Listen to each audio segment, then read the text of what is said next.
Pensa comigo, a nossa casa é o nosso porto seguro, né? O lugar onde a gente fecha a porta e, ufa, tá tudo bem, a gente tá seguro. Mas, e se essa segurança toda for, na verdade, só uma impressão? É exatamente essa pergunta que está no centro de uma história. E é uma história real, viu? E bem perturbadora. Uma história que mostra como uma família teve a vida virada de ponta cabeça e tudo começou com coisinhas bem pequenas. Olha que loucura!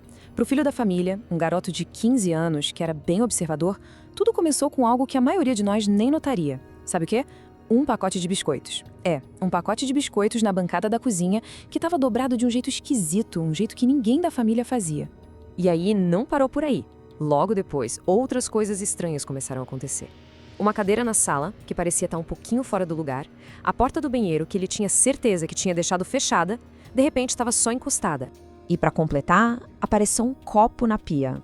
Um copo que ninguém, absolutamente ninguém da família se lembrava de ter usado. Sabe, eram tipo pequenas peças de um quebra-cabeça. Ele ainda não entendia o que estava acontecendo, claro, mas aquilo começou a incomodar. Foi a primeira sementinha da dúvida. Então, esses pequenos detalhes que pareciam nada, na verdade eram só os primeiros sinais, sabe? Como se fossem pequenos tremores antes de um terremoto de verdade. Era só o começo de uma descoberta que, francamente, dá arrepios. E essa ansiedade do garoto foi crescendo, não foi de um dia para o outro. Foram 3 semanas. Na primeira semana eram essas coisinhas, comida sumindo, objetos fora do lugar. Aí na segunda semana a coisa ficou mais séria. Ele começou a ouvir barulhos, sons vindos de cima, do sótão. Um rangido aqui, um barulho abafado ali. E na terceira semana a coisa piorou. Ele começou a ter aquela sensação, sabe? Aquela sensação horrível de que tinha alguém observando. Ele chegou a pensar, sabe? Acho que tem alguém morando no nosso sótão. Mas como é que se fala uma coisa dessas pros pais sem parecer maluco? A frase soava absurda até para ele mesmo. Então o que ele fez? Guardou tudo para si. Mal sabia ele que esse silêncio estava colocando todo mundo num perigo que eles nem imaginavam. E foi aí que chegou a noite perfeita para tudo acontecer. A noite ideal para alguém entrar numa casa sem ser notado. Uma noite de festa, de distração e de portas abertas. Era a noite de Halloween. Naquela agitação toda, criança fantasiada entrando e saindo para pegar doce, um homem chamado Marcos simplesmente entrou. Pela porta da cozinha, que alguém esqueceu de trancar. Ninguém viu. Ele subiu as escadas, achou a portinha do sótão e sumiu lá dentro. Bem em cima da cabeça da família, que estava lá embaixo se divertindo. Algumas horas depois, quando a casa finalmente ficou em silêncio, o garoto teve a prova. A prova de que as suspeitas dele não eram loucura, eram terrivelmente reais. E dessa vez, não era um barulhinho abafado, não. Eram passos, claros, no corredor do andar de cima, bem perto do quarto dele. 00:30. O coração do menino, imagina, disparou. Ele levantou da cama bem devagar, foi espiar pela porta e viu uma luz acesa, lá embaixo, na cozinha. Lá do alto da escada ele viu uma silhueta, uma pessoa se movendo na cozinha deles, pegando a comida deles. O pânico foi total.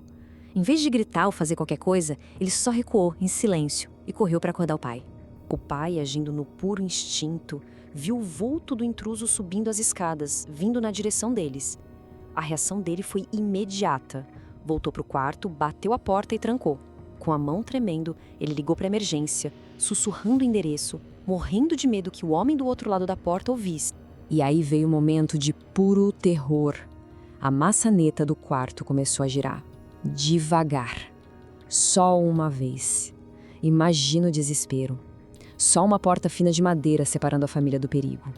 Eles ficaram ali, sem respirar, congelados de medo, até que finalmente ouviram os passos se afastando, voltando para o sótão.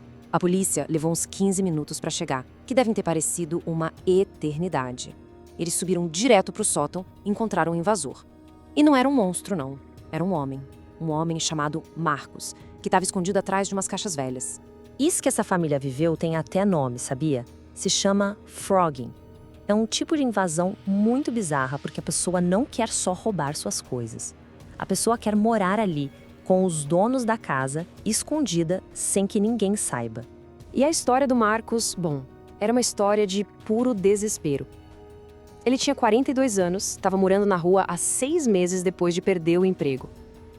Ele viu a porta aberta e pensou que era uma chance de ter um teto, um lugar quentinho, nem que fosse por uns dias. A intenção dele nunca foi machucar ninguém, ele só não queria mais passar frio. Ele só entrou em pânico quando ouviu o filho da família levantar no meio da noite. Só que aí a polícia descobriu uma coisa que deixou tudo ainda mais assustador. Lá no sótão, o Marcos tinha montado uma espécie de acampamento com comida e umas roupas que ele pegou.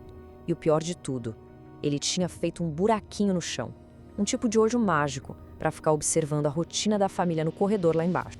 Quando ouviram a história do Marcos, a família tomou uma decisão que surpreendeu todo mundo. Eles decidiram não prestar queixa. O Marcos foi levado para um abrigo, mas para a família, o verdadeiro desafio estava só começando. Porque, claro, uma coisa dessas deixa marcas, e em cada um bateu de um jeito diferente. O pai ficou hipervigilante, sabe, obcecado com segurança, instalou câmeras por toda parte. O filho ficou com aquilo na cabeça e começou a pesquisar sobre frogging sem parar. Já a mãe, sentindo uma mistura de compaixão e até culpa, começou a fazer trabalho voluntário num abrigo para pessoas em situação de rua. Meses se passaram e, para tentar virar a página, a família fez uma coisa muito simbólica. Subiram todos juntos para o sótão. Eles limparam tudo, consertaram o buraco no chão e reorganizaram o espaço. Foi um passo importante, sabe, para transformar aquele lugar de medo em, de novo, uma parte da casa deles. E aqui está o ponto principal da história toda. O trauma de verdade não foi a comida que sumiu, nem os passos no corredor. O que realmente marcou foi a quebra daquela ideia de que a nossa casa é um lugar seguro. E essa confiança, uma vez que se quebra, nossa, é muito, muito difícil de consertar. A história deles acaba forçando a gente a pensar numa questão que serve para todo mundo. No mundo onde a linha entre o nosso refúgio e o perigo pode ser tão fina quanto um simples assoalho, o que realmente significa se sentir seguro? E o que a gente faz quando descobre que essa segurança é muito mais frágil do que a gente sempre imaginou?